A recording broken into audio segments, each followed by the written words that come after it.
তৃণমূলের লোক এসে ধমকে গেল, এখনই এইখানে ফেলে রেপ করব। হ্যাঁ, ঠিকই শুনছ, আমার এক ফেসবুক ফ্রেন্ডের সঙ্গে এমনটা হয়েছে। ওর দোষটা হলো মমতার পদত্যাগ নিয়ে একটা ভিডিও বানিয়ে ফেসবুকে আপলোড করেছিল।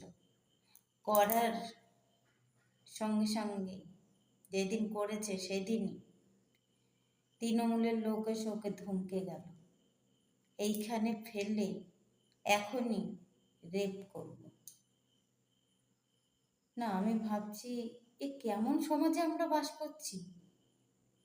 মানে যতই অন্যায় হোক আমরা মুখ খুলতে পারবো না, আওয়াজ করতে পারবো না, তাহলে এই রেপ করব এইসব ধমকি দিয়ে যাবে। আর আজকে যে ধমকি দিচ্ছে, কালকে যে রেপ করবে না, তা তো কোনো